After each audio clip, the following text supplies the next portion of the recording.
Shalom, shalom, bien-aimés. Soyez bénis dans le nom puissant de Jésus-Christ de Nazareth. Que la grâce du salut soit manifestée sur vous tous.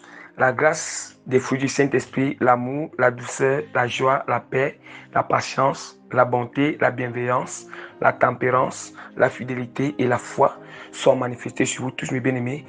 La grâce de l'humilité surnaturelle à l'égard de Dieu, à l'égard de nos prochains, la grâce de l'obéissance soit manifestée sur vous tous, sans toutefois oublier la grâce de la sanctification complète, de l'intérieur et l'extérieur, qui nous donne accès pour entrer dans le royaume des cieux, vraiment soit manifestée et répandue sur vous tous, mes bien-aimés qui allez écouter cet enseignement, même ceux qui ne vont pas aussi écouter, et sur moi-même, au nom puissant de notre Seigneur et Sauveur, Jésus-Christ de Nazareth.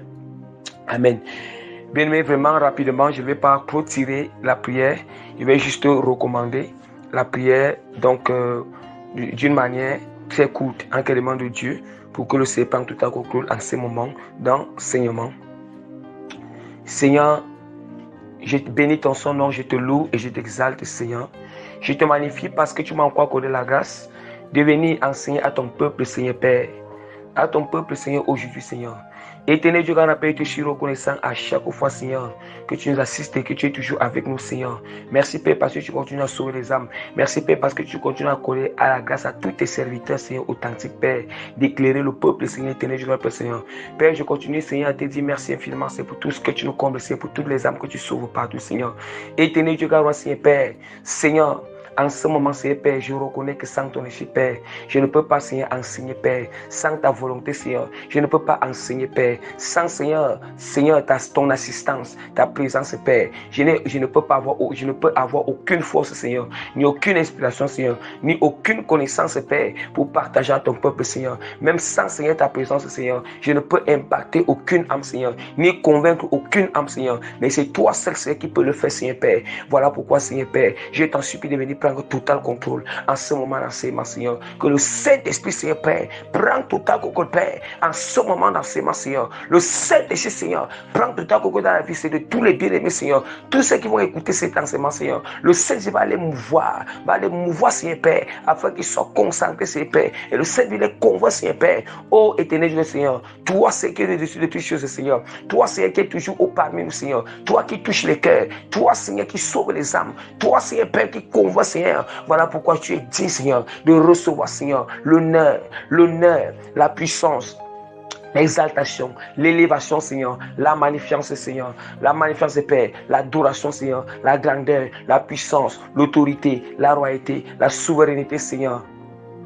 La domination, Seigneur, l'action de grâce, la gratitude, les reconnaissances, Seigneur, les remerciements, Père, pour des siècles et des siècles, pour toujours, au nom puissant de Jésus-Christ de Nazareth. Amen. Bien-aimé, par la grâce que le Seigneur m'accorde, vraiment, je me présente comme le moindre. Je me présente comme le moindre parmi tous les serviteurs de Dieu, l'apôtre premier Régis que le Seigneur a appelé et choisi dans le ministère apostolique afin de sauver les âmes, mes bien-aimés, afin de prêcher toute la vérité sans rien laisser, mes bien-aimés. Donc vraiment, bien-aimés, vraiment, le Seigneur m'a fait grâce de venir vous enseigner sur le thème de notre enseignement qui est intitulé Abolissons et bannissons la confusion et les hérésies dans l'Église. Oui, la première partie de notre thème. Oui, que le Seigneur m'a accordé la grâce de venir enseigner sur la première partie de notre thème, abolissons et bannissons la confusion et les hérésies dans l'Église. Et bien aimé, nous allons constater que, bien aimé, le thème-ci, c'est un thème qui sera très vaste. Un thème qui sera très vaste, bien aimé. En fait, le thème-ci a pour but d'abolir, d'éradiquer toute confusion que le diable avait apporté, le diable avait infiltré dans la sainte doctrine, infiltré dans le corps de Christ, infiltré. Oui, ce thème a pour but vraiment, bien aimé, La moitié de la vérité qui a été retenue captive, cachée depuis longtemps, a pour but bien aimé de ramener cette vérité, a pour but bien aimé de compléter cette vérité à la moitié de la vérité que nous sommes en train d'enseigner. Et voilà pourquoi vous allez voir que le thème-ci, j'ai écrit la partie 1. Parce que partie 1, et maintenant nous allons commencer avec nous allons commencer avec le premier sous-thème. Nous allons commencer avec le premier sous-thème, mes bien-aimés. Le premier sous-thème, parce qu'il y aura aussi un deuxième sous-thème qui va venir sur notre thème abolition et bannissons la confusion et les hérésies dans les églises. Dans l'église, oui. Ici, notre premier sous-thème, c'est la femme. La femme peut-elle enseigner et exercer le don ministériel d'autorité dans l'assemblée des saints? Entre parenthèses, l'église. Donc ici, il est question que notre premier sous-thème, vraiment, notre premier sous-thème qui est relié, qui fait partie d'une partie de notre grand thème, qui est notre grand thème d'enseignement, abolissons et bannissons la confusion des hérésies dans l'église. Et pourquoi est-ce que nous avons, pourquoi le sous-thème? Pourquoi est-ce que le sous-thème, la femme peut-elle enseigner et exercer le don ministériel, l'autorité dans l'assemblée des saints? Entre parenthèses, l'église. Pourquoi ce thème? Pourquoi ce sous-thème? Oui, nous allons voir que parce qu'il y a toujours polémique à ce niveau. Il y a toujours polémique. Bien aimé, je vais vous dire, nous savons que qu'est-ce qui fait souvent qu'il y a polémique sur certains sujets? Il y a polémique sur certaines choses dans le corps de Christ. L'église de maintenant, c'est parce que il y a certaines personnes, il y a certains qui ne veulent pas s'aligner à toute la vérité. Or, tous ceux qui s'alignent à toute la vérité, tous ceux qui prêchent toute la vérité, bien aimés, et ceux qui ne prêchent pas toute la vérité, il y aura toujours, ça ne peut pas donner. Il y aura certains points, il y aura certains sujets où il y aura polémique, il n'y aura pas entente. Pourquoi il n'y aura pas entente? Parce que certains ne prêchent pas toute la vérité, tandis que d'autres prêchent toute la vérité. Vous voyez? Donc, bien aimé, sans toutefois tarder, parce qu'il faut que nous allons rapidement, et nous allons voir que notre sous-thème est porté sur 2 points. Le premier point, c'est le petit A. Le petit A. Donc, c'est le petit A. Voilà pourquoi vous allez constater que le petit A qui est porté sur qu'est-ce que signifie le don ministériel et la femme peut-elle l'exercer? Point d'interrogation. Maintenant, le petit B sera porté sur les fonctions de la femme dans le corps de Christ. Parce que après avoir que nous allons finir de prêcher le petit A, c'est par là où nous allons connaître si la femme peut enseigner ou exercer le ministère d'autorité dans l'assemblée des saints ou elle ne peut pas. Si alors, selon la réponse que nous allons recevoir, par cette réponse, la femme on va se demander encore qu'est-ce que la femme peut faire dans l'église.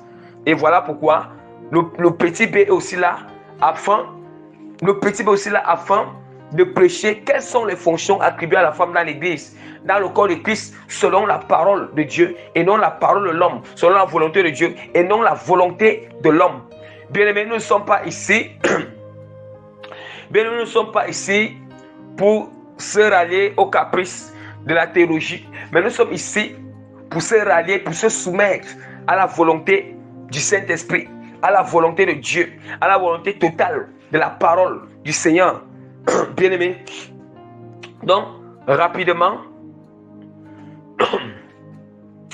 bien-aimés, et vous allez voir le but de mon enseignement, ça sera, je vais vous présenter les choses d'une manière très simple, parce que les passages bibliques que je vous ai envoyés, vous allez voir, j'ai scindé ces passages bibliques en 2 catégories.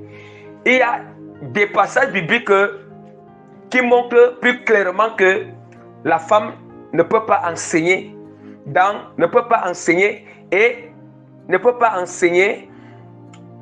l'église et maintenant exercer le don ministériel dans l'église. Et nous allons voir qu'il y a aussi certains passages bibliques. Et c'est ce passage biblique-là que les serviteurs de Dieu qui prêchent toute la vérité dans la sainte doctrine s'appuient sur ça. Maintenant, nous allons voir qu'il y a nous allons voir qu'il y a ce dont, comme la théologie. Commençons par la théologie d'abord. Il y a ce dont, il y a les serviteurs de Dieu qui ne prêchent pas toute la vérité. Des serviteurs de Dieu qui sont laissés corrompre seulement par le système par la pensée théologienne, le système théologien. Oui, le système théologien, ils ont laissé que ce système, cette pensée théologienne-là, vraiment, les domine. Parce qu'il faut qu'on aille au-delà de la théologie, au-delà de la pensée théologienne. Bien que la pensée théologienne, la théologie est basée sur la parole de Dieu, mais alors, ça dépend comment est-ce que la théologie là a expliqué cette parole, pendant les études, pendant votre formation. Oui, parce que c'est ce que tu apprends, ce que tu as appris, c'est ça que tu vas appliquer lorsque tu sors. Or, c'est lorsque tu sors. Or, si c'est que tu as appris, quelque part, il y a certaines hérésies à l'intérieur. Ça veut dire que toi-même, tu seras en train de s'enseigner ou enseigner, pratiquer ces hérésies. Voilà. Voilà pourquoi le thème c'est important. Le thème c'est est là pour éclairer la vérité. Le thème n'est pas là pour insulter quelqu'un. Le thème n'est pas là pour... Non, ce qui est le plus important, c'est la vérité. La parole de Dieu dit que lorsque le consolateur viendra nous conduire dans toute la vérité, ce n'est pas la moitié de la vérité. C'est la vérité que nous cherchons, bien-aimés. Et la vérité, nous ne sommes pas là, c'est la vérité que nous cherchons. Ça veut dire que quand la vérité sort, si une assemblée ou un serviteur de Dieu ou une femme se reconnaît dans ça, il est mieux que la personne se rallie, mieux que la personne s'aligne avec la volonté du Seigneur. C'est ça qui est le plus important. Et nous nous basons sur la parole de Dieu. Donc voilà pourquoi j'ai dit que j'ai scindé ces passages bibliques en deux catégories. Il y a des passages bibliques vraiment qui montrent plus clairement, qui soutiennent plus clairement que la femme ne peut pas enseigner dans l'église, ne peut pas enseigner dans l'assemblée des saints, ni exercer le ministère d'autorité, le ministère donc ni exercer le don ministériel dans l'assemblée, dans l'église. Maintenant, il y a d'autres passages que nous allons voir que la théologie avait utilisé pour conquérir, pour combattre cette sainte doctrine. La théologie avait utilisé ça.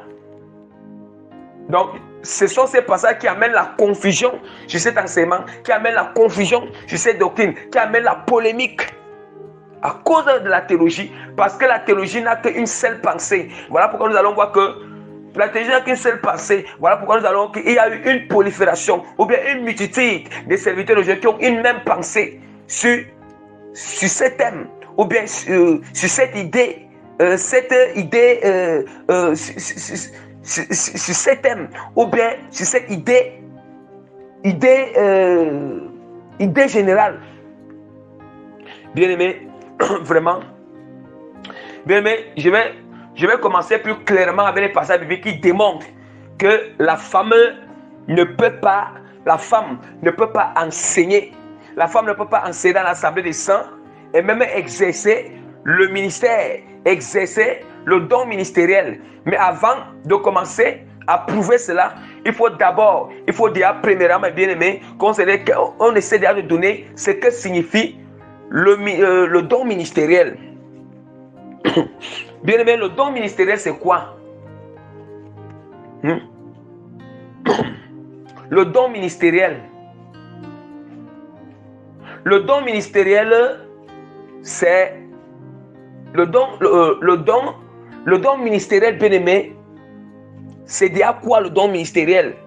Oui, avant même de parler que est-ce que la femme peut exercer le don ministériel. Or, le don ministériel spirituel est différent du don spirituel. Il faut d'abord que nous comprenions comme ça. Or, le don ministériel, c'est une fonction. Ça veut dire que c'est une fonction spéciale. Une fonction spéciale à laquelle le Seigneur attribue. Dieu attribue à un ministre de culte. À un ministre de culte, le don ministériel. c'est un ministère d'autorité. Un ministère d'autorité que Dieu a confié. Dieu a confié à un ministre de culte. Afin quoi? De paître les brebis, de diriger l'église, de conduire l'église, d'enseigner dans l'église, de prêcher dans l'église, de donner la nourriture au peuple dans l'église. Quand nous parlons d'église ici, nous ne parlons pas l'église, nous parlons l'église que dans le temple. Nous savons que quand on parle du temple là, c'est l'assemblée de plusieurs membres, plusieurs membres du corps de Christ. Or, on dit que l'église est notre corps, le temple du Saint-Esprit. Or, si un seul corps d'un chrétien, le temple du Saint-Esprit, un seul corps d'un chrétien représente un membre du corps de Christ, Or, c'est cette assemblée-là, l'ensemble de cette assemblée, lorsque l'ensemble des chrétiens s'assemblent dans un bâtiment-là, c'est ça qu'on appelle l'église, c'est ça qu'on appelle aussi l'église collective. En réalité, ce n'est pas le bâtiment, mais c'est l'ensemble de tous ces chrétiens qui forment l'assemblée. Maintenant, on dit que l'ensemble de tous ces chrétiens qui forment l'assemblée là, il y a un ministre d'autorité dans cette assemblée qui doit diriger, que le Seigneur a choisi. Dieu a choisi, le Seigneur a choisi et établi sur ces brebis, établi sur ce troupeau, afin quoi? De donner la nourriture, d'enseigner, de paître, de diriger, de conduire. Oui, de conduire avec l'autorité de Christ. Parce que quand on dit que ministère d'autorité, en réalité, parce que c'est la parole. Quand on dit que le don ministériel représente quand on dit que le don ministériel représente un ministère d'autorité. Or, quand on parle de ministère d'autorité, nous parlons déjà de la parole. Ça veut dire que c'est enseigner la parole de Dieu, enseigner les Écritures, enseigner la parole de Dieu au peuple, aux brebis, aux chrétiens. Voilà déjà ce que signifie. Voilà ce que signifie le ministère. Voilà ce que signifie le don ministériel. Bien, mais le don ministériel est différent du don spirituel. Comprenons cela. Le don ministériel est différent du don spirituel.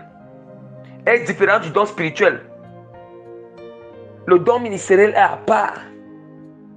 La fonction ministérielle est à part. La fonction des dons spirituels est aussi à part. En réalité, quand on dit que don ministériel et les dons spirituels, tout ça, ce sont des fonctions que Dieu attribue à chacun. Maintenant, les fonctions que Dieu attribue à chacun, il y a ce qu'on appelle que maintenant, la fonction du don ministériel, là-bas, c'est à part. Et la fonction des dons spirituels, c'est aussi à part. Ce n'est pas la même chose. Et c'est ça qui tue les gens. Ne confondons pas cela. Bien-aimés, ouvrons déjà la parole de Dieu pour qu'on essaie de parler de dons spirituels et du ministère et le don ministériel. Bien-aimés, nous allons ouvrir la parole de Dieu rapidement dans Éphésiens chapitre 4, verset 7 à 11. Je lis au nom puissant de Jésus-Christ. Mais à chacun de nous, la grâce a été donnée selon la mesure du don de Christ. C'est pourquoi il est dit, étant monté en haut, il a émené les captifs, il a fait des dons aux hommes.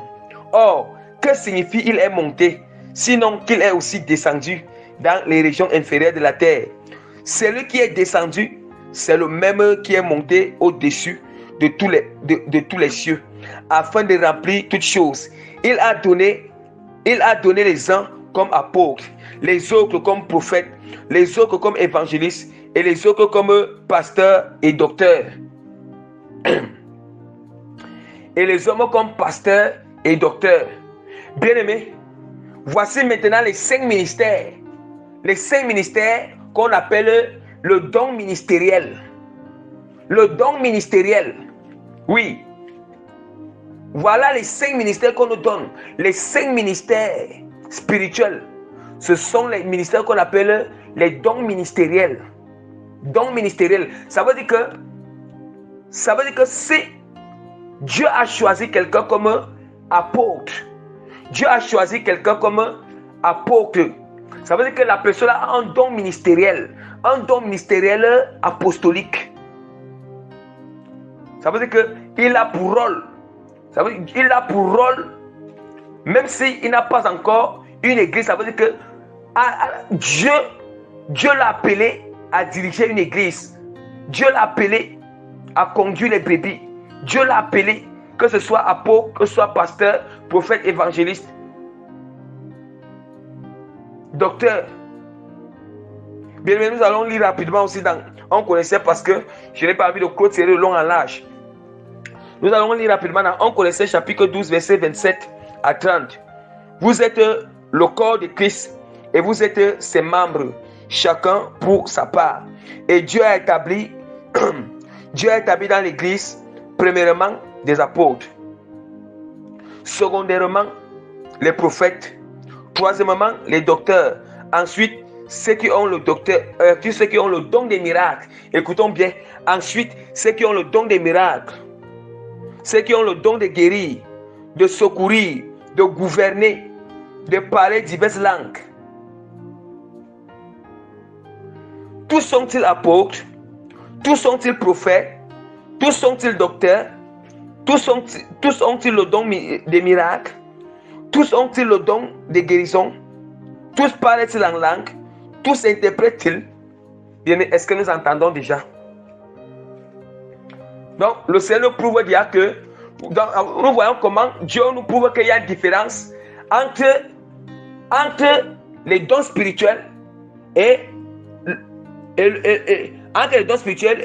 le don ministériel. Et le don ministériel. Et la parole de Dieu, comme en fait nous ne sommes pas là pour enseigner sur le don spirituel ou bien le ministère. Nous ne sommes pas là pour enseigner sur les dons ministériels ou bien les dons spirituels. Un jour, Dieu va Francis va enseigner sur ça. Mais je veux juste brosser dans ça pour comprendre là où est-ce que nous partons. Donc, on nous montre que tous n'ont pas la même fonction. Déjà, tous n'ont pas la même fonction. On voit un peu. Donc, vraiment, bien aimé. On nous montre que celui qui a le don de guérison là, celui que Dieu a le don de guérison, ça ne signifie pas qu'il a le don ministériel. Est-ce que si un chrétien, sa fonction c'est que Dieu a donné le don de guérison, sa fonction est souvent de prier pour les malades. De prier pour les voilà sa fonction. Sa fonction est d'intercéder pour les malades. De prier pour les malades parce qu'il a le don de guérison. Mais ça ne signifie pas qu'il a le don ministériel. Ça ne signifie pas que c'est un apôtre ou bien c'est un pasteur.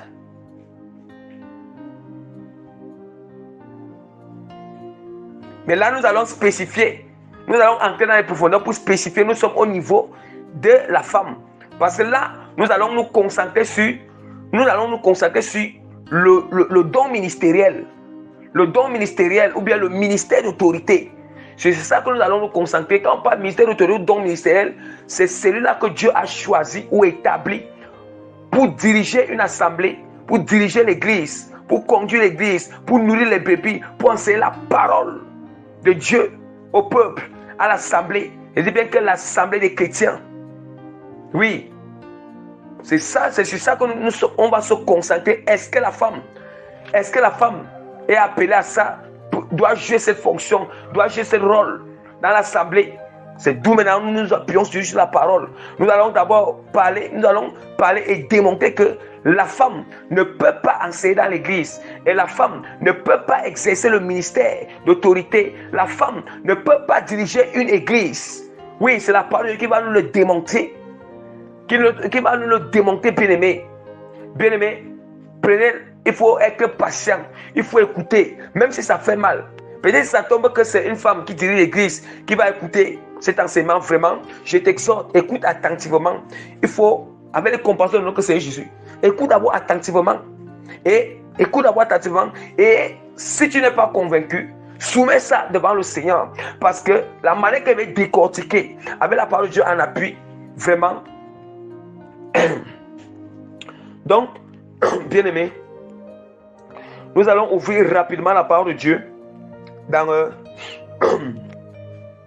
1 Timothée chapitre 2, verset 11 à 15. Je lis au nom puissant de Jésus-Christ. Que la femme écoute l'instruction en silence avec une entière soumission. Je ne permets pas à la femme d'enseigner ni de prendre de l'autorité sur l'homme, mais elle doit demeurer dans le silence, car Adam a été formé le premier, Ève ensuite, et ce n'est pas Adam qui a été séduit, c'est la femme qui séduite s'est rendue coupable de transgression. Elle sera néanmoins sauvée en demeurant mère si elle persévère avec modestie dans la foi, dans la charité et dans la sainteté. Et dans la sainteté, bien-aimés, est-ce que nous comprenons?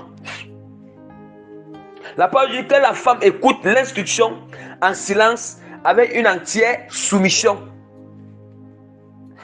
Avec une entière soumission. Et je ne permets pas à la femme d'enseigner ni de prendre de l'autorité sur l'homme, mais elle doit demeurer dans le silence. Bien-aimés,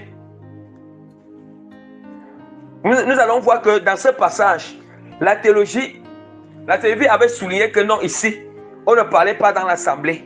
Ici, on ne parlait pas dans l'église. Mais la théologie, il voulait préciser que non, ça concerne que quand l'homme et la femme sont mariés. Oui, c'est comme ça qu'ils ont interprété. Mais ils n'ont pas dit que dans l'assemblée. Bien-aimés, écoutons très bien. Que la femme écoute l'instruction avec silence, avec une entière soumission. L'instruction, c'est quoi? Lorsqu'on est en train d'enseigner dans l'église, parce que nous allons encore parler en ce qui concerne pour l'assemblée là.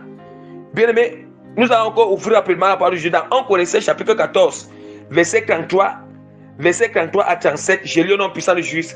Car Dieu n'est pas un Dieu de désordre, mais de paix, comme dans toutes les églises des saints. Que les femmes se taisent dans les assemblées. Bien, mais nous voyons déjà que comment 1 Corinthiens chapitre 14 ça vient nous expliquer encore, ça va nous encore éclairer que quand l'Esprit de Dieu parle, l'Esprit de Dieu parle sur l'apôtre Paul. Parce qu'en ce moment-là, la théologie dit que c'est l'apôtre Paul qui a dit. Il ne dit pas que c'est l'Esprit de Dieu dans l'apôtre Paul. Vous voyez que l'Esprit de Dieu va encore préciser encore l'apôtre Paul. Ça, ce n'est plus les mêmes épîtres. Là-bas, c'était l'épître de 1 Timothée. Mais on nous a pas là. Il ne souligne pas que l'assemblée, mais il souligne que sur l'homme. Mais ici encore, dans 1 Corinthiens chapitre 14, là-bas, l'Esprit de Dieu dans l'apôtre Paul vient bien préciser. Ça explicite bien, ça explique bien les choses. Hein? Il dit que car Dieu n'est pas un Dieu de désordre, mais de paix, comme dans toutes les églises des saints, que les femmes se taisent dans les assemblées, car il ne leur est pas permis d'y parler, mais qu'elles soient soumises selon que le dit la loi. Selon que le dit la loi. Bien-aimés, est-ce que nous comprenons? Bien-aimés, je vais enseigner les profondeurs sur ce passage. La parole de Dieu dit que nous allons voir que la femme écoute l'instruction avec cela, avec une entière soumission. L'instruction, c'est quoi? Déjà, la parole de Dieu nous dit encore dans l'épître de 1 Corinthiens chapitre 14 que la femme doit se taire dans les assemblées des saints. Donc, maintenant, l'instruction qu'on nous parle dans 1 Timothée chapitre 2, c'est que la femme écoute l'instruction en silence, avec une entière soumission. Or, l'instruction en silence, c'est quoi? Ce sont les enseignements qui sont donnés dans l'assemblée des saints, des enseignements qui sont donnés dans l'église par les ministres de culte. Par les ministres de culte. Or, ces ministres de culte-là, ce sont les pasteurs, les apôtres, les prophètes, les docteurs, les évangélistes. Bien-aimés, je vais vous dire quelque chose. Il y a une différence, parce que je voulais d'abord parler d'une différence. Il y a une différence entre avoir le don prophétique, parce que ne confondez pas entre avoir le don prophétique et entre avoir le don de prophétie entre avoir le don de prophétie et avoir le ministère don prophétique. le ministère, ou bien le don ministériel prophétique. Il y a une différence entre avoir le don de prophétie et le don ministériel prophétique. Il y a un différence entre avoir le don d'évangélisation et le don ministériel d'évangélisation. Voilà. Or, le don ministériel d'évangélisation, c'est un évangile. Ça veut dire que c'est un ministre de culte. C'est un évangéliste qui est un ministre de culte que Dieu a choisi pour, dans cette église, enseigner dans l'église. Est-ce que nous comprenons? Il y a aussi quelque chose qu'on appelle que il y a une différence entre être un docteur. Il y a une différence entre le don ministériel doctoral ou bien le don ministériel d'un docteur et avoir aussi, il y a une différence entre avoir le don de connaissance, le don de parole de connaissance. Oui, Dieu peut donner le don de parole de connaissance à quelqu'un, mais il n'est pas, mais ça ne signifie pas que ça ne signifie pas que Dieu peut donner le don de parole de connaissance à quelqu'un, mais ça ne signifie pas que la personne a le don ministériel doctoral ou le don ministériel d'un docteur. Attention, on doit faire très attention entre ces choses. Alors, c'est important de connaître. Seigneur, c'est toujours important, ne confondons pas les choses là. Bien-aimé, nous continuons à expliquer. Et la parole de Dieu dit que je ne permets pas à la femme d'enseigner ni de prendre autorité sur l'homme. Je ne permets pas à la femme d'enseigner ni de prendre autorité. Vous comprenez à ce que je vous disais, que le don ministériel, c'est un don, c'est un ministère d'autorité. Un ministère d'autorité. Or, quand on parle de ministère d'autorité, on parle de la parole de Dieu. On parle de la parole, diriger l'église avec la parole de Dieu. Diriger l'église, conduire l'église avec la parole de Dieu. Or, quand on parle de conduire l'église et diriger l'église avec la parole de Dieu, c'est enseigner aux bébés, enseigner au peuple. Mais c'est la parole de Dieu qui dit ici que je ne permets pas à la femme d'enseigner ni de prendre de l'autorité sur l'homme, mais elle doit demeurer dans le silence. Quand on dit que la femme doit demeurer dans le silence, c'est pour dire quoi? C'est pour dire que le silence qu'elle ne doit pas enseigner dans l'église, le silence qu'elle ne doit pas diriger l'église, le silence qu'elle ne doit pas exercer le ministère, elle ne doit pas exercer le don ministériel dans l'assemblée des saints. C'est ça qu'on appelle qu'elle doit, on va dire que sur ce domaine, sur ce point-là, elle doit garder son silence. Son silence. Bien-aimé, continuons. Sur ce point-là, la femme doit garder son silence. Bien-aimé, la parole de Dieu nous dit que, continue à nous dire, la parole de Dieu continue à dire que, la parole de Dieu continue à dire que, et ce n'est pas, il dit que, ce n'est pas Adam qui a été séduit, c'est la femme qui a été séduite, s'est rendue coupable de transgression. Bien-aimé, quand l'Esprit du Seigneur dans l'apôtre Paul, parce qu'ils aiment toujours que l'apôtre Paul, or ici l'Esprit de Dieu dans l'apôtre Paul dit que ce n'est pas Adam qui a été séduit, mais c'est la femme qui a été séduite et s'est rendue coupable de transgression. Bien-aimé, je vais vous dire quelque chose. Regardons très bien. Regardons, bien-aimé, regardez très bien. Regardez, on dit que quand Adam et Ève n'avaient pas encore chuté, n'avaient pas encore péché, bien-aimé, ils étaient revêtus d'un corps céleste. Ils étaient revêtus de l'incorruptibilité. Le corps céleste, ça veut dire qu'ils n'étaient pas encore dans une chair de péché, mais ils étaient revêtus d'un corps, un corps céleste. Ils étaient à l'image de Dieu, à l'image du Seigneur. Oui, en ce moment, ils n'avaient pas de péché en eux.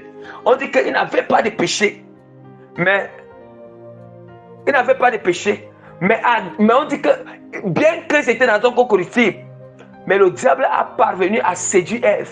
Écoutez très bien. Mais on dit que a parvenu à séduire Ève. Combien de fois nous, écoutons très bien, combien de fois nous maintenant que Jésus qui nous a rachetés et que seulement comme nous sommes nés de nouveau, le Saint-Esprit est en nous. Malgré que le Saint-Esprit est en nous, nous sommes encore dans une chair faible. Dans une chair faible. Combien de fois cette femme-là, est-ce que la femme-là ne sera pas trompée? Si la femme-là vraiment dirige l'église, est-ce qu'elle ne sera pas séduite? Dites-moi, est-ce qu'elle ne sera pas séduite? Nous-mêmes comprenons. Si entre la femme écoutons très bien.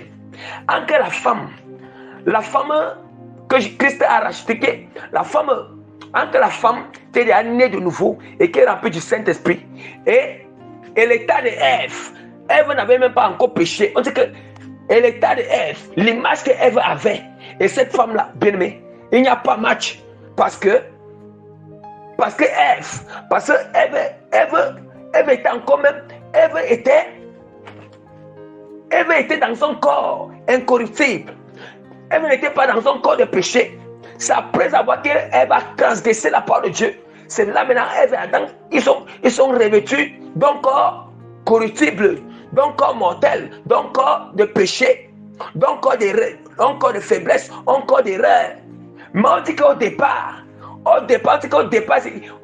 c'était à l'image du Seigneur. Au départ, n'était pas encore dans ce corps de péché. Nous sommes d'accord. Malgré qu'au départ, mais comment alors? Comment se fait-il que malgré qu'ils étaient dans son corps, ils étaient vraiment à l'image de Dieu? Comment se fait-il que la femme a été séduite par le serpent? Mais combien de fois nous maintenant que, comme Jésus-Christ, c'est vrai que comme Jésus-Christ nous a rachetés, et maintenant nous sommes les nouveaux que le Saint-Esprit nous transforme, le Saint-Esprit nous transforme. Mais combien de fois oui, le Saint-Esprit nous ramène. On dit que, même on nous dit quoi? On nous dit que Jésus-Christ veut nous ramener à l'état initial. Il veut nous ramener à l'image que Adam avait au début. C'est cette image que Jésus veut nous ramener. Ça veut dire que si Jésus veut nous ramener à cette image, ça veut dire que directement, la femme ne peut pas enseigner dans l'église. Puisque même la femme était dans cette image, et c'est la femme qui a été séduite. C'est ça maintenant que l'Esprit de Dieu parle. Dans l'apôtre Paul ici, ne peut pas diriger l'église. Parce que sinon la femme aura tendance, elle sera séduite par le diable, elle sera séduite par l'ennemi. Je suis en train de parler dans le sens que, quand on parle, je suis en train de parler que le sens que nous tous nous servons Dieu en esprit en vérité. Je ne parle pas qu'on va dire que il y a aussi, n'est-ce pas, aussi les faux pasteurs hommes, les faux ocres hommes. Non, je ne parle pas des faux. Je parle que nous tous nous sommes dans la vérité. Femmes dans la vérité, hommes dans la vérité. Et c'est l'homme qui doit diriger l'assemblée. Parce que quand l'homme qui est dans la vérité et femme qui est dans la vérité, et les deux sont dans la sainte doctrine, bien aimé, l'homme, ça veut dire que c'est l'homme que Dieu spécialise pour enseigner. Donc, bien aimé, nous continuons toujours à démontrer que la femme ne peut pas enseigner. La femme ne peut pas diriger l'église. La femme ne peut pas diriger l'église. La parole de Dieu nous dit encore dans 1 Corinthiens chapitre 14, verset 33, car Dieu n'est pas un Dieu de désordre, mais de paix, comme dans toutes les églises des saints. Que les femmes se taisent dans les assemblées, car il ne leur est pas permis d'y parler, mais qu'elles soient soumises selon que le dit la loi. Bien-aimé, pourquoi l'esprit de Dieu dans l'apôtre Paul parle encore de la loi comme le dit la loi? Qu'est-ce que la loi le dit? La loi disait quoi? N'est-ce pas, la loi disait que ce ne sont que les fils d'Aaron bien-aimés, qui peuvent enseigner la parole. Les fils d'Aaron bien-aimés qui peuvent jouer la fonction de sacrificature. C'est pas ça que la loi dit. La loi ne disait pas que les filles d'Aaron ne peuvent pas participer, ne peuvent pas enseigner, ne peuvent pas participer, ne peuvent pas enseigner et ne peuvent pas exercer la fonction de sacrificature. La fonction de sacrificature, c'est ce que la loi dit. Et les filles d'Aaron se taisaient, ne pouvaient pas jouer cette fonction. Mais on disait que les nourritures, les offrandes là, ce ne sont que les offrandes et les nourritures que les filles d'Aaron pouvaient manger. Mais pour dire qu'exercer cette fonction, enseigner la loi peuple, instruire le peuple.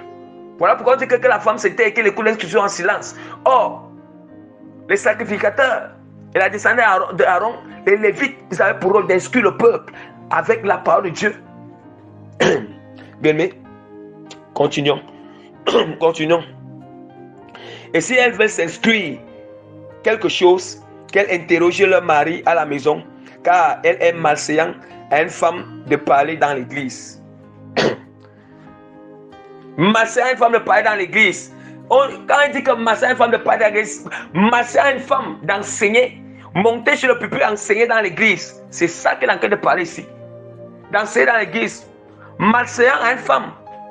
Vraiment, dès que de monter sur le pupitre, ouvrir la parole de Dieu, enseigner vraiment l'assemblée où il y a les ministres d'hommes qui sont assis et les fidèles, hommes et femmes, sont là. Et la femme est sur le pupitre d'enseigner. On dit que c'est malséant. Hein? C'est malséant. On ne peut parler contre la parole de Dieu. On ne peut parler contre la volonté de Dieu. Hein? Écoutons très bien. Si quelqu'un croit que... Il dit quoi? Est-ce que de chez vous que la parole de Dieu est sortie? Mais c'est très important. C'est très important. C'est très important, bien-aimé. Écoutons très bien la parole. C'est que le Saint-Esprit est en train de nous enseigner à travers Paul. C'est le Saint-Esprit, c'est pas Paul. Il dit que, est-ce que c'est chez vous que la parole de Dieu est sortie? Ou est-ce que à vous seul qu'elle est parvenue? Écoutons très bien. Est-ce que c'est chez vous que la parole de Dieu est sortie? Ou bien est-ce que ou est-ce que vous seul qu'elle est parvenue? Bien, mais le cerveau nous montrer que le cerveau va nous montrer que la parole de Dieu n'est pas seulement parvenue à la femme, mais à l'homme aussi. Et c'est l'homme qui doit jouer ce rôle. Ou bien est-ce que cette parole est sortie de la femme? Est-ce que c'est chez vous que la parole de Dieu est sortie? C'est ce que, bien aimé, nous sommes dans le sens. Nous ne sommes pas là pour dire que la femme, Dieu ne doit pas utiliser la femme. Je suis là pour démontrer que la femme ne peut pas enseigner en plein culte, ne peut pas enseigner dans l'église, dans l'assemblée des saints. La femme ne peut pas dire qu'il a l'église pour diriger l'assemblée. Bien aimé, je vais démontrer tout avec la parole. Ici, c'est le Saint-Esprit. La même manière que le Saint-Esprit démontrait les choses sur l'apôtre Paul. C'est la même manière qu'il démontre encore sur ses vrais serviteurs aujourd'hui. Oui. Et si ceux-là qui disent que c'est l'apôtre Paul qui disait, ils vont aussi dire la même chose que c'est nous-mêmes. Ils ne vont pas dire que c'est le Saint-Esprit. Oui. Si d'abord, ils disent que c'est l'apôtre Paul, ils ne croient pas. Ils vont aussi dire que c'est nous. S'ils sont en train de tordre, c'est que l'Esprit de Dieu dit sur l'apôtre Paul. Ils vont aussi tordre. Bien aimé. Nous continuons avec la parole. Il dit que si quelqu'un croit être prophète, écoute, d'abord dit que l'Esprit de Dieu finit déjà de donner les instructions que la femme ne doit pas enseigner. La femme ne doit pas. Et à la fin de toutes choses, il précise bien que si quelqu'un croit être prophète ou inspiré, qu'il reconnaisse que ce que je vous écris est un commandement du Seigneur. Est un commandement. Bien, mais écoutons très bien. Ça veut dire que Dieu fait qu'il écrit que la femme ne doit pas enseigner ni prendre autorité sur l'homme. La femme doit se taire dans l'assemblée des saints. Ça veut dire que c'est un commandement. Encore, le commandement c'est un ordre. C'est un ordre. Ça veut dire que c'est un ordre. Ça veut dire que on dit que c'est un commandement. Et ici ça fait partie de quoi? Je vous avais enseigné sur les 4 couches de compréhension de la parole. Or ici c'est une couche doctrinale. Ici, c'est la couche doctrinale. Or, la couche doctrinale nous parle. Ça nous parle des ordonnances de Dieu. Or, celui qui ne respecte pas l'ordonnance du Seigneur directement, il ne peut pas voir Dieu. Donc, ça veut dire que bien-aimé, je le dis en vérité. Je m'appuie sur la parole. Il dit que ici, son commandement. Ça veut dire que toute femme que le Seigneur a donné les dons, elle allait juste à ce qu'elle s'est émancipée. Émancipée, aller monter sur le pupitre pour dire que c'est Dieu qui l'appelle à ses ministères. Archi faux. Ça, ce n'est pas la vérité. C'est pas le Seigneur. Dieu ne l'a pas appelé à diriger une église. Dieu ne l'a pas appelé à monter sur le pupitre et à enseigner. C'est pas ça que Dieu l'a appelé. C'est vrai que Dieu peut lui donner le don. Le Seigneur peut lui donner le don, mais elle-même s'émanciper. Elle s'émancipe. Elle va se. On dit ça comment? Donc, elle va s'émanciper. Hein? Je parle peut-être par exemple. Voilà, il y a des sœurs que tu as donné le don d'évangélisation, mais ça ne veut dire pas que les sœurs-là, elles ont le don ministériel d'évangélisation, le don ministériel d'évangéliste. Mais elles ont le don d'évangélisation, ce don d'évangélisation qui a pour rôle qu'elle peut aller partout pour évangéliser. Or, nous savons que le don d'évangélisation, ça veut dire qu'il va évangéliser la parole de Dieu. Mais on dit que dans l'église là, vous savez que vous pensez que les sœurs qui ont le don d'évangélisation là, et qui sont là à la sainte doctrine, qui sont aussi dans le dépôt commun, qui se sont soumis à la parole de Dieu, elles aussi, elles ont le don d'évangélisation, elles sont capables. Elles sont aussi capables, avec ce don d'évangélisation, elles sont capables qu'on lui met sur le pupitre. Elles vont enseigner. Elle va enseigner avec ce don d'évangélisation. Elle va enseigner. Elle va enseigner parce qu'elle a le don d'évangélisation. Mais ce que nous allons voir, c'est que elle ne peut pas transgresser comme c'est des femmes qui sont la sainte doctrine. Elle ne peut pas transgresser la parole. Elle ne peut pas transgresser ce commandement. Parce qu'elles se soumettent à la parole de Dieu. Elles se soumettent à la volonté de Dieu. Mais des églises de la voie lâche. La théologie vous a trompé. Les églises de la voie lâche. La femme ne veut pas opérer avec les dons que Dieu l'a donnés. Donc, bien aimé, je vais vous dire, ce n'est pas le don. Ce ne sont pas les dons qui dirigent l'église. Ce ne sont pas les dons qui dirigent. C'est la parole de Dieu qui dirige l'église. C'est la parole de Dieu qui a autorité sur l'église. C'est la parole de Dieu qui a la tête de l'église. C'est la parole. Tu peux avoir les dons, mais si tu transgresses la parole, tu peux avoir les dons, manifeste-les, mais si tu transgresses la parole, tu ne verras pas le Seigneur. Tu ne verras pas Dieu. C'est pour ça que je voudrais faire appel. Je voudrais faire appel à toutes les femmes qui exercent le ministère, le don ministériel dans l'église, ou bien le ministère d'autorité, toutes les femmes qui dirigent l'église, toutes les femmes qui dirigent l'église, toutes les femmes qui enseignent, qui montent dans les pupitres pour enseigner dans les églises. Vraiment, le Seigneur, vraiment, vous avez transgressé cette loi. La parole de Dieu est très claire. La parole de Dieu dit que si quelqu'un croit être prophète ou inspiré, qu'il reconnaisse que ce que je vous dis, ce que je vous écris est un commandement du Seigneur. Un commandement de Dieu. Vous pensez que c'est l'apôtre Paul lui-même, l'apôtre Paul peut avoir l'audace pour dire que c'est un commandement de Dieu, sans que ce n'est pas le Saint-Esprit qui parle sur lui. Hein? C'est un commandement de Dieu. Vous transgressez cela, son commandement. Vraiment, le mieux que de s'enorgueillir, le mieux c'est que pour que ton âme encore monsieur, le mieux c'est que vraiment cette femme pasteur, cette femme apôtre qui dirige l'église, qui se répand, et tous les serviteurs de Dieu là, tous les serviteurs de Dieu tous les serviteurs de Dieu qui excitent les femmes, qui poussent les femmes, qui poussent les femmes, qui soutiennent les femmes, oui, à enseigner dans l'assemblée, enseigner dans l'assemblée et à ouvrir les églises pour diriger l'église, vraiment, qu'il est ou avec l'apôtre, qu'il est ou avec le pasteur, ça c'est faux, c'est contre la parole de Dieu. Repentance, même si ces doivent se repentir. Bien, mais nous sommes dans l'état de la fin, la vérité doit être prêchée. Nous ne blaguons pas. Bien, mais continuons avec la parole de Dieu. Continuons. Il est dit dans la parole de Dieu dans Actes. Actes chapitre 13 verset 2. Pendant qu'ils servaient le Seigneur dans leur ministère et qu'ils jeûnaient, le Saint-Esprit dit: mettez-moi à part Barnabas et Saul pour l'œuvre à laquelle je les ai appelés. Bien-aimés, vous pensez que quand le Seigneur va dire que mettez-moi à part Barnabas et Saul pour l'œuvre à laquelle je les ai appelés, vous pensez qu'il n'y avait pas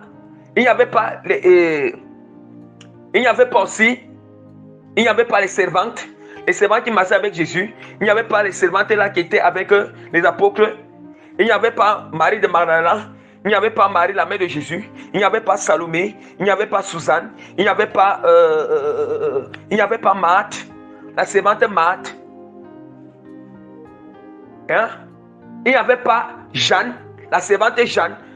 Tous étaient là. Mais le Saint-Esprit a choisi. Le Saint-Esprit a choisi Paul et Barnabas. Mettez-moi à part. Bien, mais je vais encore vous démontrer encore. La parole de Dieu nous dit encore dans Actes, chapitre 2. Oh.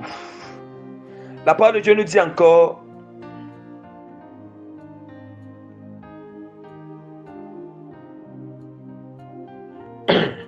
Voici ce que la parole de Dieu nous dit encore. La parole de Dieu nous dit encore que lorsque, on dit quoi? Lorsque Judas, il avait créé Jésus, il s'est pendu. Et maintenant, la parole nous demande qu'on cherchait qui peut. Il fallait celui qui pouvait changer, celui qui pouvait remplacer Judas. Et le Saint-Esprit a choisi qui? A choisi Matthias. Or, quand on demandait qui peut remplacer Judas, l'apostolat qu'il a abandonné, quand l'apôtre me dit que l'apostolat qu'il a abandonné, mais le Saint-Esprit a choisi Matthias. Pourquoi, n'est-ce pas? Il y avait tous ces servantes, ils étaient là, non? Ils étaient là. La preuve en est que dans la chambre haute, ils étaient aussi là. Mais pourquoi alors? Mais pourquoi le Saint-Esprit a seulement choisi Matthias? Mais le Saint-Esprit pouvait choisir Marie de Magdala. Et étant donné même que c'est Marie de Magdala qui a vu Jésus, Jésus-Christ en premier quand il est ressuscité. Mais pourquoi le Saint-Esprit n'a pas choisi Marie de Magdala? Pourquoi il remplace Judas sur le ministère apostolique? Quand on parle du ministère apostolique, donc ça veut dire que ça regorge tous ces ministères. Donc, en fait, ça regorge un peu tous les ministères d'autorité. Allons rapidement, nous sommes toujours là pour démontrer. Allons rapidement dans Luc chapitre 6. Luc chapitre 6, verset 12 à 17. En ce temps-là, Jésus se rendit sur la montagne pour prier. Et il passa toute la nuit à prier Dieu.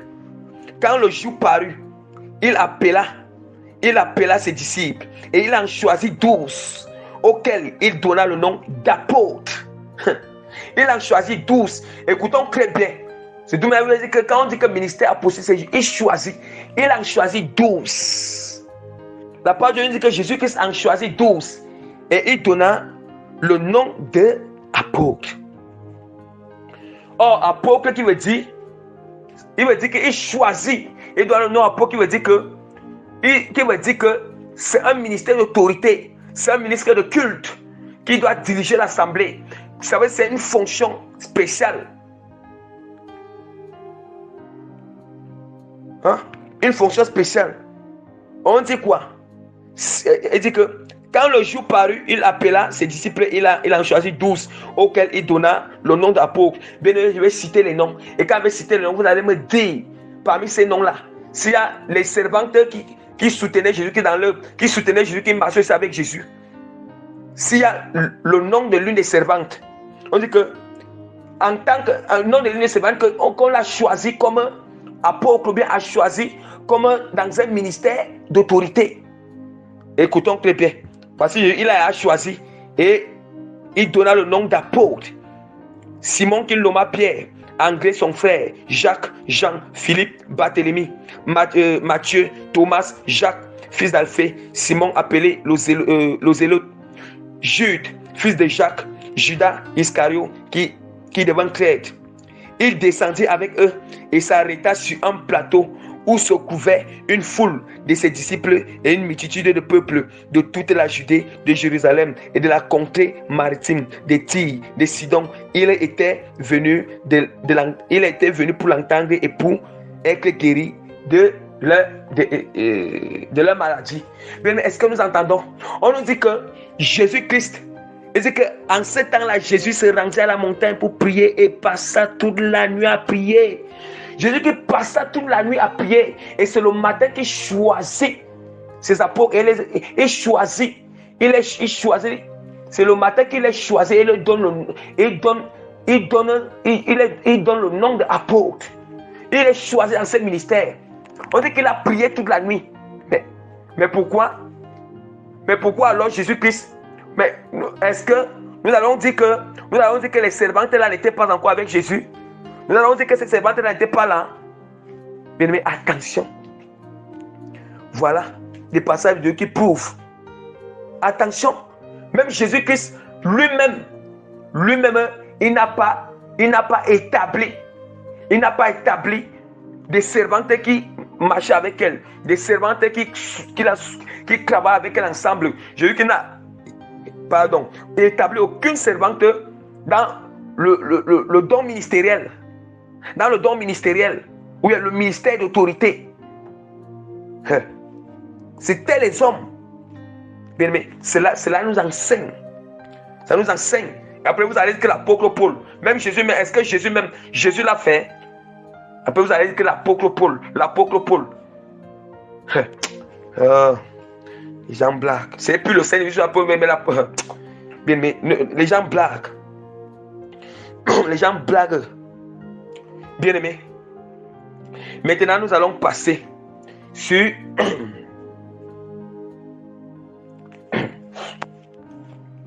bien aimé, nous allons passer sur l'autre.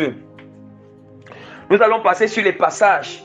Les passages qu'ils aiment souvent utiliser pour confondre quoi? Les passages qu'ils aiment souvent utiliser pour combattre. Pour combattre les passages qui viennent de vous enseigner ici, qui démontrent que la femme ne doit pas avoir ni l'église, ni enseigner dans l'église. Voilà. Ni enseigner dans l'église. Nous allons voir les passages qu'ils aiment toujours utiliser.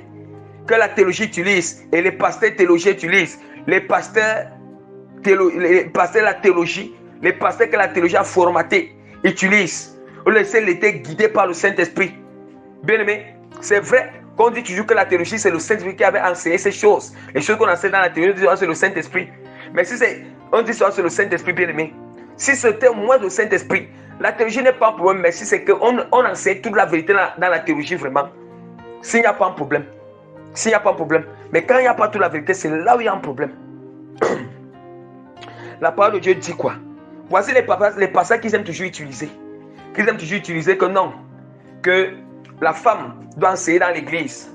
La femme peut diriger l'église. La femme peut avoir son propre équipe pour diriger l'assemblée. Et la femme peut enseigner. La femme peut exercer le ministère d'autorité. Ils soutiennent même souvent. On doit savoir comprendre les Écritures, les choses de Dieu. La parole de Dieu dit quoi? La parole de Dieu dit que voici les paroles qu'il utilise que dans Actes chapitre 1, verset 15 à 25. Je lis au nom puissant de Jésus-Christ. En ces jours-là, Pierre se leva au milieu. Non, c'est plutôt l'autre ici. Actes chapitre 2, verset 3 à 4. Des langues semblables à des langues de feu leur apparurent, séparées les uns des autres, et se posaient sur chacun d'eux. Ils furent tous remplis du Saint-Esprit.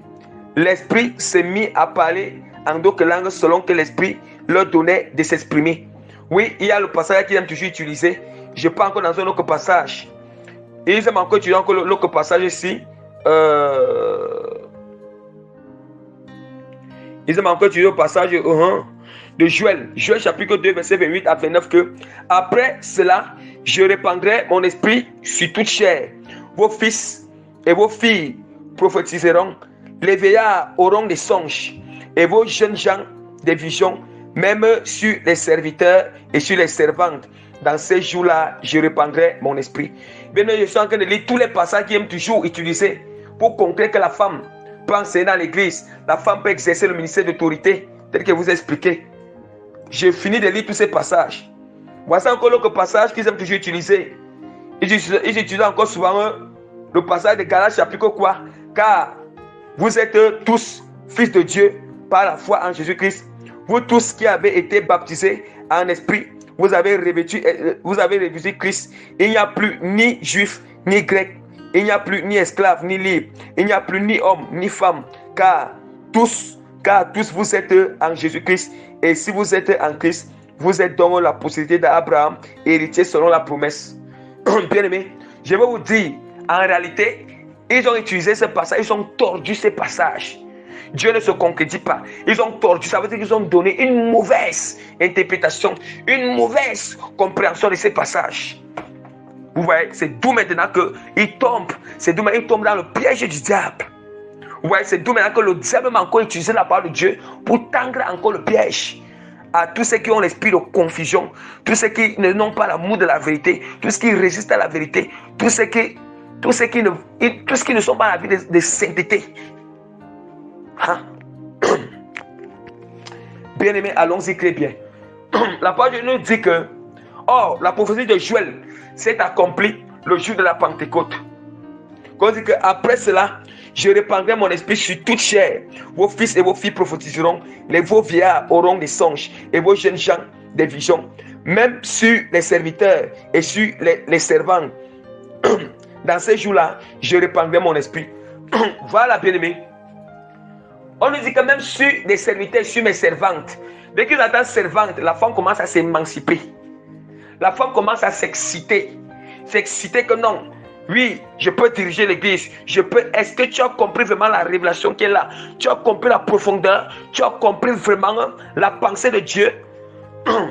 On nous dit que cette prophétie, c'est dans Joël, que vous vous appuyez là. On dit que cette prophétie s'est accomplie où? Ça s'est accompli dans Actes. Dans Actes chapitre 2. Où on dit que le Saint-Esprit maintenant est descendu sur tout le monde. Et maintenant, quand le Saint-Esprit est descendu, on dit qu'il y avait 120 disciples dans la chambre haute. Et parmi ces 120 disciples, il y avait d'abord 12 apôtres. Les 12 apôtres que Dieu a appelés dans le ministère d'autorité. Écoutons très bien. Ça veut dire que parmi ces 120 disciples, il y avait des ministres de culte à l'intérieur, 12 ministres de culte. Il y avait 12 ministres de culte à l'intérieur.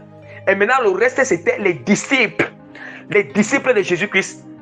Or, et parmi ces disciples, il y avait les femmes. Il y avait les femmes. Il y avait les femmes, il y avait les servantes. Il y avait, parmi les femmes qu'il y avait, il y avait Suzanne, il y avait Jeanne, il y avait Marie, la mère de Jésus, il y avait Marie de Magdala, il y avait Marthe, il y avait Suzanne. Il y avait Suzanne, il y avait encore qui? Il y avait encore Salomé. Salomé était là. Bien aimé, eux tous ce sont des servantes de Dieu. Eux tous ce sont des servants de Dieu. Ils ont aussi reçu le Saint-Esprit le jour-là. Ils ont aussi parlé en langue. Bien aimé, et comprenons alors. Ils ont aussi parlé en langue. Ils ont parlé en langue. Mais en réalité, quand le Saint-Esprit est descendu sur eux, que ce soit sur les apôtres, que ce soit sur les servantes, le Saint-Esprit n'est pas descendu en eux. Mais quand le Saint-Esprit est descendu sur eux, tous sur les 120 disciples, le Saint-Esprit est descendu, mais il n'a pas donné les mêmes fonctions à ces 120 disciples. On doit comprendre cela. Nous allons comprendre que les hommes qui étaient là, et les hommes qui étaient là au ministère d'autorité, et les femmes qui étaient aussi, les hommes qui étaient là au ministère d'autorité, qui sont des serviteurs de Dieu, et les femmes qui étaient aussi là, qui accompagnaient ces hommes dans ce ministère, qui sont aussi des servantes. Mais en réalité, le Saint-Esprit, tous ils ont reçu le même Saint-Esprit, la même puissance du Saint-Esprit, mais en réalité, eux n'ont pas reçu eux ne reçoivent pas la même fonction. Vous comprenez? Comprenons-la. Ce n'est pas la même fonction. Ce n'est pas la même fonction. Nous regardons un peu le passage qu'ils aiment encore utiliser que dans Galates. Il dit que car, écoutons très bien, vous voyez que déjà que le Saint-Esprit a descendu, déjà la prophétie de Joël, chapitre 2, verset 22 à 29, s'accomplit dans Actes, chapitre 2. Actes, chapitre 2, verset 1 à 4. Maintenant, après cet accomplissement, voici maintenant ce que la parole de Dieu nous dit dans Galates. La parole de Dieu dans Galates, car vous êtes tous fils de Dieu par la foi en Jésus-Christ. Or, par la foi en Jésus-Christ. Or, en ce jour-là, le jour que la prophétie de Joël, chapitre 2, verset 28 à 29 s'est accompli, et que le jour de la Pentecôte, il y avait 120 disciples, il y avait les femmes et les hommes. Ça veut dire que c'est ça qui veut dire qu'ils ont eu foi. Tous ils ont eu foi en Jésus-Christ et ils ont reçu le Saint-Esprit. Écoutons très bien, car vous êtes tous fils de Dieu par la foi en Jésus-Christ. Vous tous qui avez été baptisés en Christ, vous avez revêtu Christ. Vous voyez qu'ils ont reçu le baptême du Saint-Esprit. Non seulement les 120 disciples avaient déjà reçu le baptême d'eau, et les 120 disciples ont aussi reçu le baptême du Saint-Esprit. Tout ça, c'est le corps de Christ. Vous voyez? Tout ça, c'est le corps de Christ. C'est ça qui prouve qu'ils ont reçu quoi? C'est ça qui prouve que comme ils ont reçu le Saint-Esprit, que ce soit femme ou homme, il n'y a pas de différence. Ils sont appelés filles, ils sont appelés enfants de Dieu. Écoutons très bien. Ils sont appelés enfants de Dieu. À cause que le Saint-Esprit habite déjà en eux. Le Saint-Esprit sont nés du Saint-Esprit. Maintenant, on est au point, on dit que vous avez tous été baptisés en Christ. Vous avez revêtu Christ. Après, on dit que il n'y a plus ni juif, ni grec. Il n'y a plus ni juif, ni grec, ni esclave, ni libre. Il n'y a plus ni homme, ni femme. Car vous tous, vous êtes en Christ. Ça signifie quoi? Quand l'Esprit de Dieu dans l'Apocalypse dit qu'il n'y a plus ni juif, ni grec, ni femme, ni homme. Ça signifie quoi? Ça signifie que, déjà la parole de Dieu nous démontre qu'on a reçu le même Saint-Esprit. Ça veut dire qu'on a reçu le même Saint-Esprit. Nous avons reçu le même baptême du Saint-Esprit en Christ et le même baptême d'eau en Christ. C'est ça qu'il n'y a pas de différence. Et maintenant, nous avons aussi reçu quoi? Le même salut en Christ. Il n'y a pas de différence. C'est dans le sens là que l'Esprit du Seigneur parle dans l'Apocryphe ici. On a reçu le même baptême du Saint-Esprit, le même baptême d'eau. On a reçu le même Saint-Esprit. On a reçu le même salut. Il n'y a pas de différence. Ça veut dire que le salut qui est sur la femme, c'est le salut qui est sur l'homme. C'est seulement si l'homme et la femme, ils ont eu la foi en Jésus-Christ. Ils ont le même salut. Ils sont nés du même esprit. Ils ont été baptisés par le même esprit. Les deux ont reçu le même salut. Il n'y a plus de différence entre femme et homme. Est-ce que nous comprenons? Mais en réalité, la différence, c'est dans le sens là qu'on ne parle ni femme ni homme. C'est dans le sens là que, ici, que l'Esprit de Dieu parle dans l'Apocryphe. Et nous allons voir quelqu'un qui n'est ni grec ni juif, c'est parce que, auparavant, ce n'était que les juifs qui n'avaient que, c'était que les juifs qui connaissaient le Seigneur. Et comme les juifs voulaient différencier entre eux et les païens, c'est d'où maintenant que l'aide de la grâce était déjà là, pour montrer que même les juifs peuvent avoir le salut, même les païens qui étaient les Grecs étaient comme les païens, qui représentent les païens, peuvent aussi avoir la grâce du salut. Après, ils vont prendre ce passage pour dire que non, ni femme ni homme. Donc ça montre que la femme peut diriger l'église. La femme peut enseigner dans l'église. Mensonge. Ça c'est le mensonge. Or, le Saint-Esprit, quand la seule chose, il n'y a pas de différence entre l'homme et la femme dans le Seigneur. Entre l'homme et la femme dans le Seigneur, on a le même salut. On a reçu le même Saint-Esprit. On a reçu le même baptême. Nous avons la même foi en Jésus-Christ. Ça veut dire que la même foi en Jésus-Christ, avoir foi en Christ. Nous avons mis notre foi. On a une même foi parce qu'on a mis cette foi à un même Dieu, à un même notre Seigneur, qui est Jésus qui nous unit. C'est la seule chose que, ce n'est que la seule chose, il n'y a pas la différence entre l'homme et la femme, entre l'homme et la femme, qui sont venus, qui sont en Christ. Mais je vais vous dire que la parole de Dieu nous démontre qu'il y a une différence sur les fonctions. Mais la parole de Dieu nous démontre qu'il y a une différence sur les fonctions.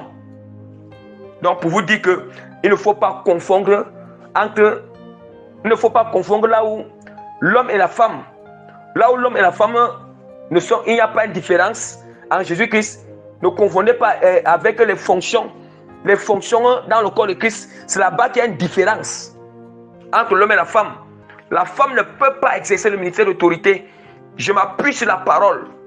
Vraiment, que cette femme-là, c'est les femmes qui exercent le ministère, ou bien les femmes qui exercent le ministère d'autorité, qui enseignent à l'église, ou qui ont enseigné, vraiment, repentez-vous. Parce que la parole de Dieu dit que, l'Esprit de Dieu dit dans l'Apocryphe que ce que je vous dis, c'est un commandement. Que si quelqu'un croit être inspiré ou prophète, il doit reconnaître que ce que je vous dis, c'est un commandement. Un commandement qui vient de Dieu. Or, si j'ai crasé le commandement, tu as péché. On craserait le commandement expressément.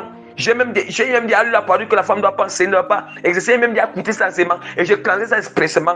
Mais tu penses que tu vas voir Dieu. Continue à manifester ton don. Le don que Dieu a donné les dons à la femme.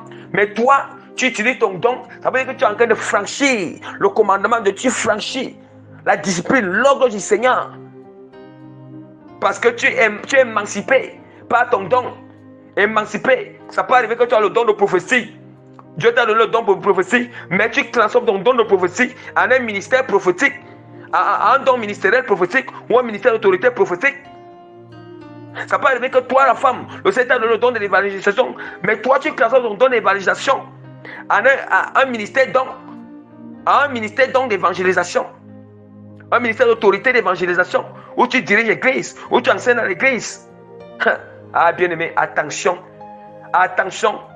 Jésus-Christ a dit que En ce jour-là, ils me diront, mais Seigneur, n'est-ce pas, j'ai prophétisé, n'est-ce pas, j'ai fait les miracles, n'est-ce pas, j'ai guéri, n'est-ce pas, j'ai chassé les démons. Mais le Seigneur dit que je vous dirai, je ne vous ai jamais connu. Retirez-vous de moi, vous qui commettez l'iniquité ou bien ouvrier de l'iniquité. En réalité, on peut servir Dieu, on peut être zélé dans les dons, mais si on ne marche pas avec nos dons là, on ne paie pas avec nos dons dans la parole, en se soumettant à la parole, en se soumettant à la parole de Dieu. Bien aimé, je vous dis la vérité. La parole, Jésus qui a dit que c'est la parole de Dieu qui va nous juger, qui va nous condamner au dernier jour. Ce n'est pas lui-même, c'est la parole qui va nous juger au dernier jour. Repentance. Et tous les serviteurs de Dieu vraiment, qui ont vraiment encouragé les femmes à faire repentance. Repentance. Oui, repentance. Et s'il y a une femme envisageait entrer dans un ministère d'autorité, vraiment, il est temps que vraiment tu reviennes en arrière. Il est temps que tu reviennes, que tu ne entres pas, que tu n'exerces pas ça, ou tu n'enseignes pas à l'église. Bien aimé,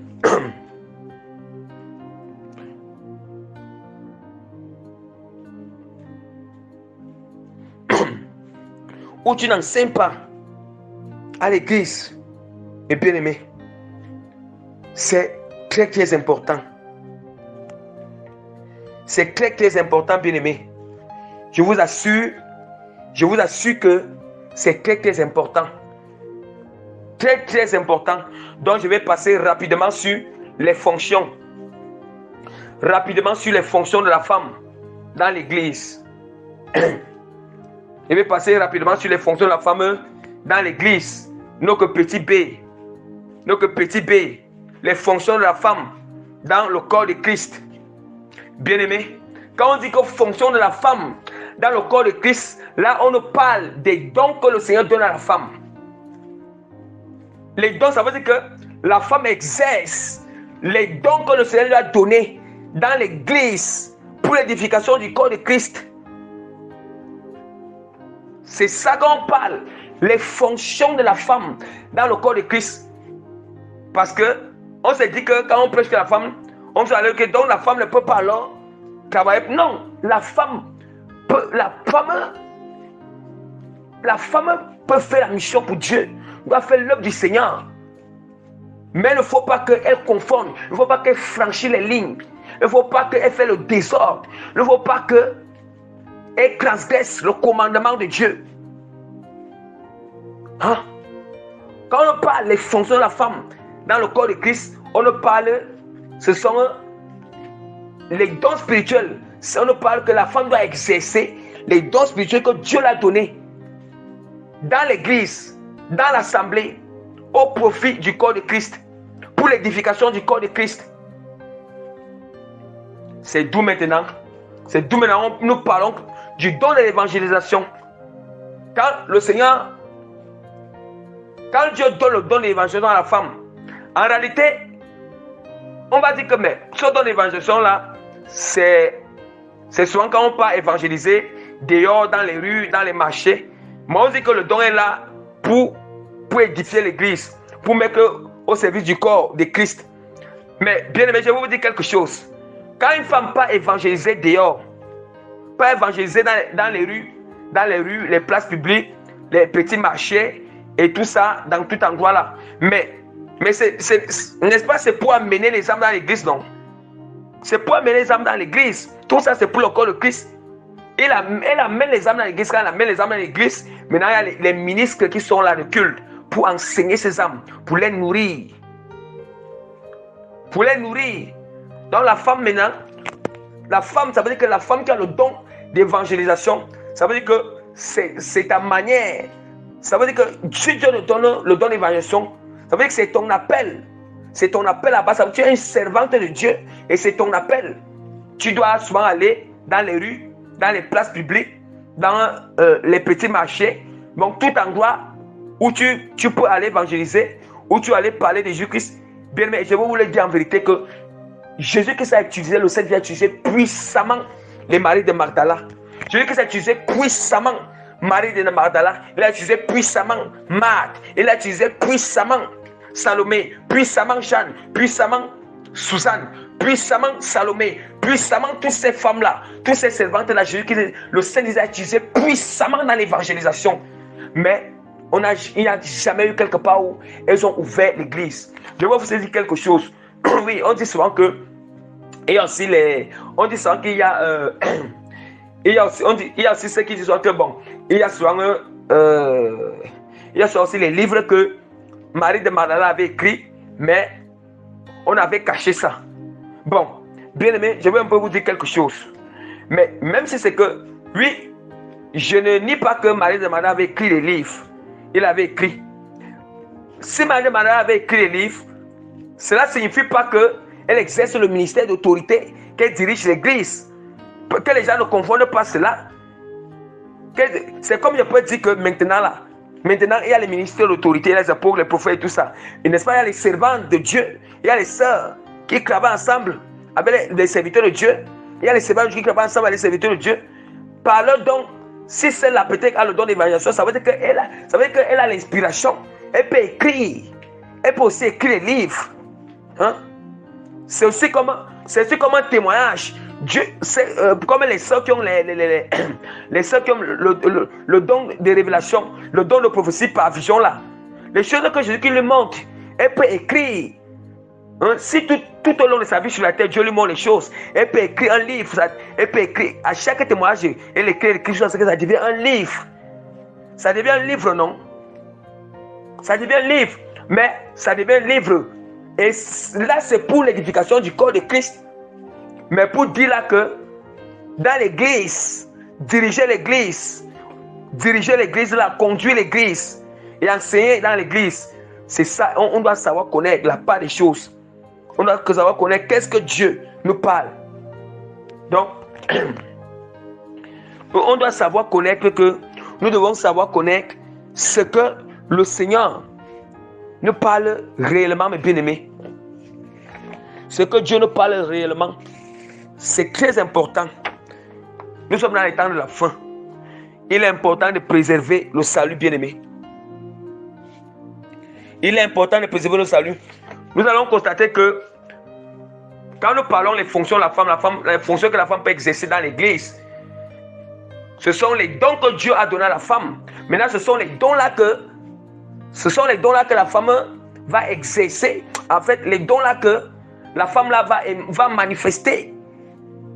Va manifester pour l'édification du corps de Christ.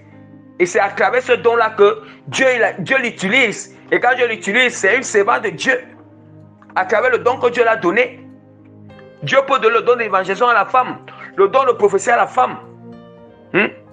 Et c'est ça maintenant que, quand c'est dans ce sens-là aussi, le passage qu'il utilise souvent, il dit souvent que Déborah, n'est-ce pas, Déborah, Dieu a utilisé Déborah, la prophétesse Déborah. Comme Déborah était juge, en même temps prophétesse à Israël. Bien aimé, je vais vous dire quelque chose. Quand Déborah était juge et prophétesse en Israël, n'est-ce pas, il y avait aussi les sacrificateurs. Il n'y avait pas les sacrificateurs. À chaque fois qu'il y avait les juges en Israël, il y avait aussi les sacrificateurs. Déborah elle n'était pas sacrificatrice. Elle n'était pas sacrificatrice, mais elle était prophétesse. Ça veut dire qu'elle avait le don de prophétie. Dieu, même à nos jours, dans l'église aujourd'hui, Dieu parle à la femme. À travers son nom de prophétie, Dieu lui parle que dis comme ça à l'église, dis comme ça à mes ministres d'autorité, dis comme ça à mes ministres d'autorité que voici tel message. Mais elle transmet, la femme transmet aussi, elle transmet aussi ça au ministère d'autorité, il transmet aussi ça aux apôtres, aux pasteurs, aux hommes. Mais c'est toujours la même chose aujourd'hui. Or, quand on parle de ces ministères, là-bas, donc, ils sont comme les sacrificateurs. Et il y a celui que pasteur Biki dit dans l'Apocalypse, là où le Seigneur dit que Dieu a fait de nous un royaume des sacrificateurs. Oui, le Seigneur a fait de nous un royaume des sacrificateurs. Mais dans ce royaume des sacrificateurs-là, vous pensez que quoi? Dans ce royaume des sacrificateurs, il y a la fonction de la femme et la fonction de l'homme. La fonction de l'homme doit exercer le ministère d'autorité. C'est la même chose à l'époque de l'Ancien Testament où Aaron, les Lévites et Aaron, les filles d'Aaron, bien, les filles qui étaient les Lévites là, ne pouvaient pas enseigner dans l'assemblée, mais elles avaient d'autres fonctions. Elles avaient d'autres fonctions et elles jouissaient. Elles avaient d'autres fonctions en tant que Lévites. Mais Et en tant que lévite, mais que ce soit, mais les filles là, elles faisaient partie de la descendance des sacrificateurs. Parce que toute la tribu de Lévi était une tribu de sacrificateurs. Ça veut dire que même une tribu de sacrificateurs, mais la femme ne jouait pas la fonction de sacrificatrice, mais elle était dans la tribu des sacrificateurs. Elle était dans le royaume des sacrificateurs, elle était dans la tribu des sacrificateurs. Hein? La tribu des sacrificateurs. Et elle jouait une autre fonction. Donc attention. Nous allons voir que même quand Dieu parle à Déborah, Dieu avait parlé à Déborah. Dieu donne un message à Déborah que dis comme ça à Barak. Mais Déborah avait juste transmis le message de Dieu à Barak. On va dire que Déborah était prophète parce qu'elle avait le don de prophétie, mais ça ne signifie pas que, comme il faut encore se rajouter comme elle était juge. Bon, c'est un peu comme on peut dire que, c'est comme on peut dire que dans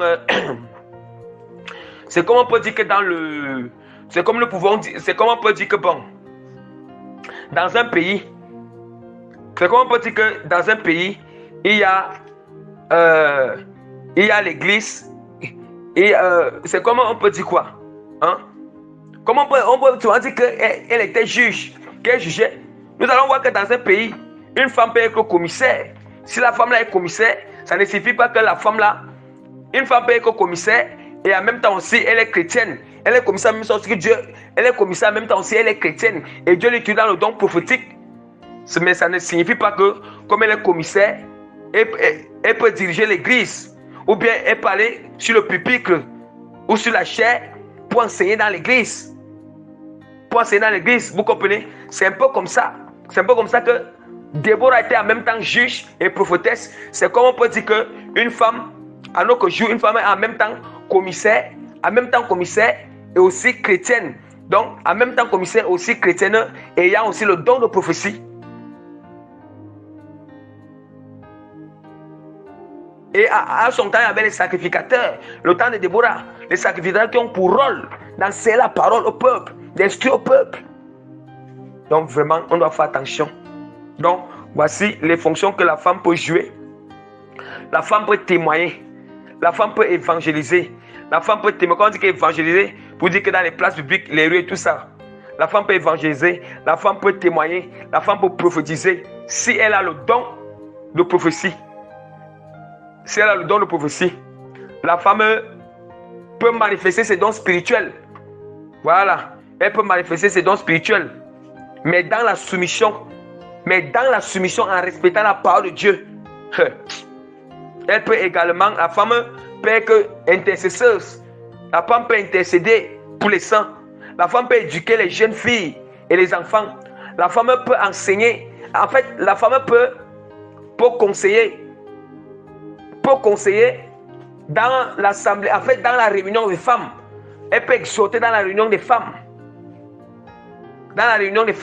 Mais pour dire que dans l'assemblée, on dit que dans l'assemblée que mélanger avec non seulement les hommes matures spirituellement, et les hommes et les femmes là, c'est là qu'on dit que dans cette assemblée de chrétiens, la femme ne peut pas enseigner, ni même diriger l'église, ni avoir l'église et diriger l'église. La femme peut être chante. Regardez comment il y a tellement de fonctions pour la femme. La femme peut être chante dans l'église, ça veut dire que chanter pour le Seigneur.